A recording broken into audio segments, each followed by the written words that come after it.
Today I wanted to talk a little bit about weaning kittens. Um, how do you know when the right time to wean a kitten is, and what goes on inside their bodies during the weaning process and during before and after weaning? So, the first and biggest things to know is that your kitten, when they are a tiny little bottle baby, no teeth yet, just a newborn, they're producing an enzyme in their body called lactase.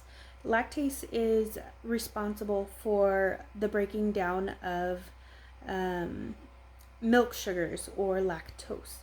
And they need this to digest their formula or their mother's milk. As they get a little older, they're going to produce less and less lactase, and they'll begin to produce an enzyme called protease.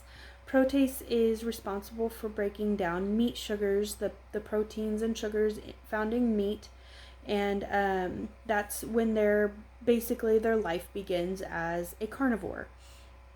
So there's kind of a progression of producing less and less lactase and more protease. So we kind of have to try and match that while we wean. Well, how do you know when your kitten is producing less lactase? How do you know when they're beginning to produce more protease?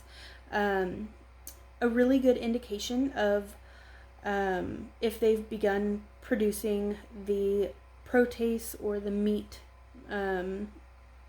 the enzyme needed to break down meat.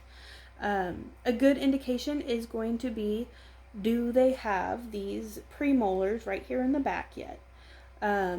Your kitten is going to be growing these front little teeth first. Those are just for grooming.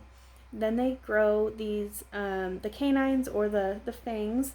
Those are more for gripping things, and they'll use them when they're playing with their siblings or things like that. And then they'll get these premolars. These premolars are intended for chewing meat. If you give a cat a little chunk of chicken, the first thing your cat is going to do is they're going to grip it with those the fangs, and they're going to put it right back in the back and start gnawing off a chunk of it. So these teeth right here, strictly intended for eating meat.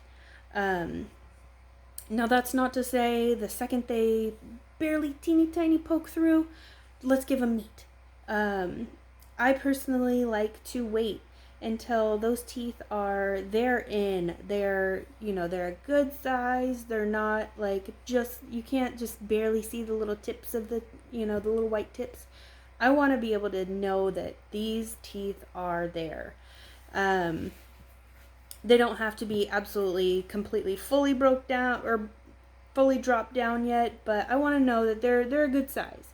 That is going to be their body's way of telling you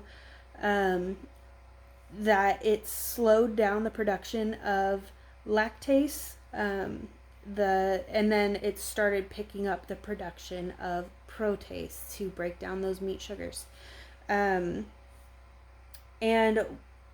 basically, the most important thing is going to be those digestive enzymes. And the reason for that is, here, I have a little, excuse my writing, I had to write it backwards so that you could see it with my front facing camera. So it's a little messy.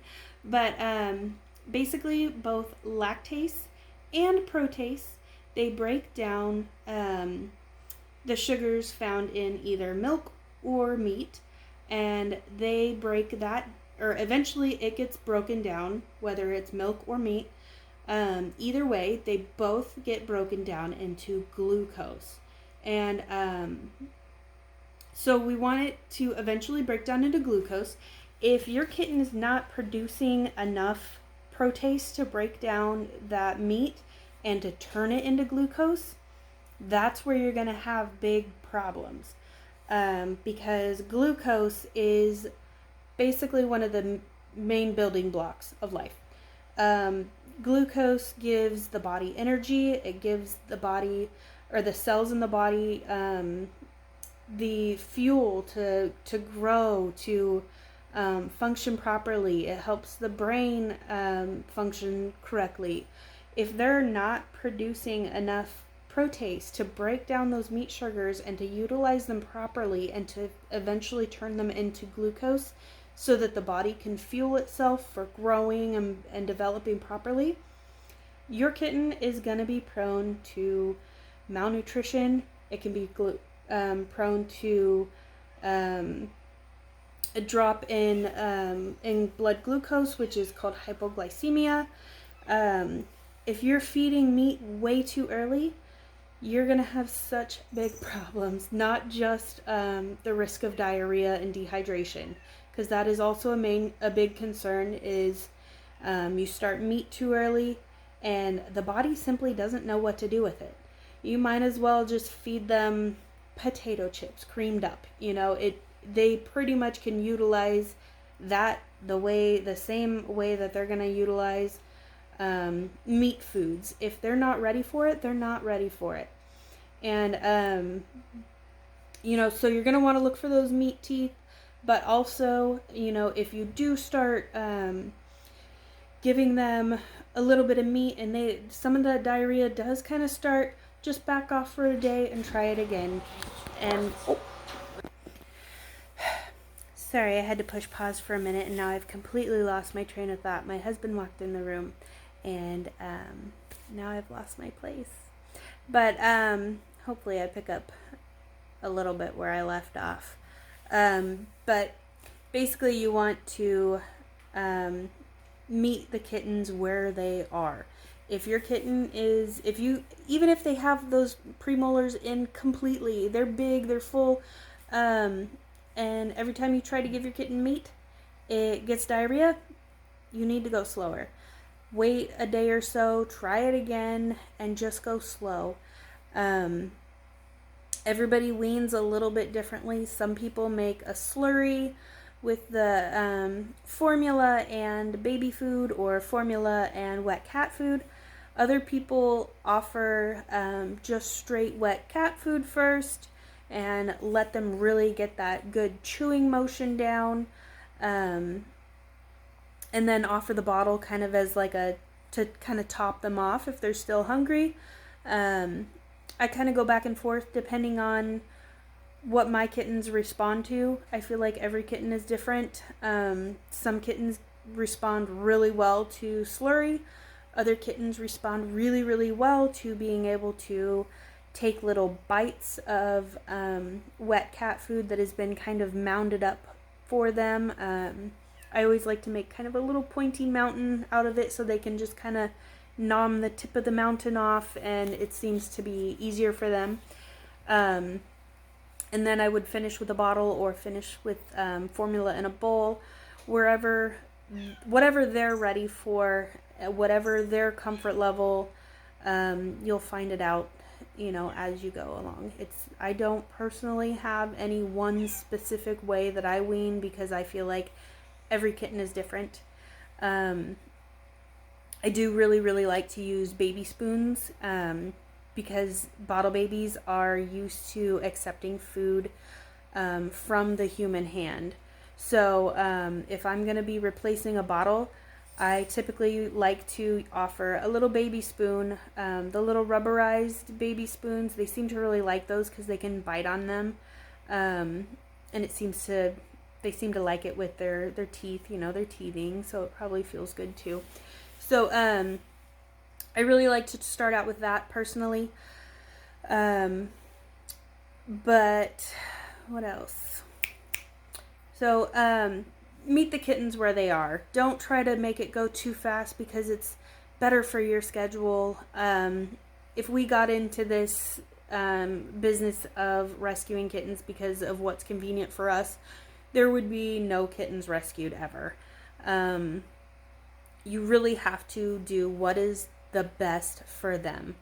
And if you just go too fast with it and offer that meat food too early before they're producing that the protease enzyme, you're gonna be prone to having a kitten with that goes into hypoglycemia, and then you can have a kitten that goes into fading kitten syndrome, which I don't personally believe in fading kitten syndrome as like a diagnosis.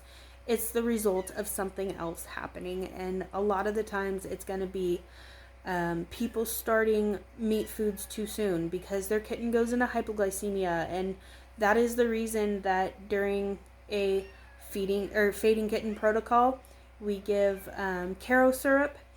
The reason for that is because Caro is 100% glucose. So their body doesn't have to do a whole lot to utilize that glucose because it's already glucose. It's not lactose, it's not meat sugars, it's nothing, it's just glucose. So that glucose is going to hit their bloodstream, and it's going to help to kind of kickstart their those cells to start functioning properly, and it can just kind of jolt the body into continuing to regulate. It can definitely bring them out of hypoglycemia, but we don't want them to get there. So the biggest thing is just don't give your kittens meat too early.